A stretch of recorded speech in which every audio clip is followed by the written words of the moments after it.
د پیغمبر پاک صلی الله علیه وسلم سره د مینی او عقیدت په لړ کې د اسلامی جمعیت طلباء د انتظام لاندې په تاڼه بایزه کې سیرت-النبی کویز مقابله وشوه چې پکې د خواوشا مختلفو سکولونو ماشومانو په ګڼ شمېر کې برخه واخیستل. د کویز مقابله کې د نبی پاک صلی الله علیه وسلم د سیرت مطابق 15 سوالونه شامل وو چې پکې ماشومانو د خپل حاصل شوی علم مطابق جوابونه ورکړل. د ټیسټ دورانیه 1 غنټه وا او په ټیسټ کې د ماشومانو دلچسپي د لیدو وړ وا. وصال وړاندې سعد وهاب دویم او محمد جمال دریم پوزیشن ترلاسه کړو. دستوري ته مشر میلمه د اسلامی جمعیت طلباء جنرال سیکریټري عرفان حیدر شکیل احمد او نور مشرانو خپل وینا کې ویل چې کوپری قوتونه د مسلمان ظلمو دنیا او آخرت بربادولو په غرض د سوشل میډیا لاري ذهنونه بدلوي. ولی د نبی پاک صلی الله علیه وسلم د سیرت نه ځان خبرول او پاغي عمل کول لویا ګټه ده. باید چې نوې نسل خپل ژوند کې د نبی پاک صلی الله علیه وسلم طریقې راولي نو دا به زموږ د کامیابی راز وي. د حضور پاک صلی الله علیه وسلم زندگی څه ده، د حضور پاک صلی الله علیه وسلم کوم موږ ته څه پیغامات دي او حضور پاک صلی الله علیه وسلم چې دا دونه انقلاب راوځي دا څنګه راوځي چې موږ هم په ځان کې هغه څیزونه راولو.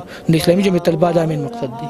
نبی علیه السلام په پوره لایف باندې چې لکه کم څه شوي دي لکه هغه ټول موږ په یو ټیسټ کې لکه ډیوایډ کړي دي او هغې نه ام سی کیوز راوستي ول 60 ام سی کیوز ول او هغه مو بیا په ټیسټ کې ارینج کړي ول. د دې ټیسټ مقصد دا و چې د خلکو ته پته ولګي چې زموږ کم خوږ نبی زموږ چې کم آیډیل و د هغې په باره کې دوی ته معلومات حاصل شي چې د هغو زندګي څنګه وه، د هغو په خپل زندګۍ کې څه ښه کارونه کړي ول، څه کړي ول.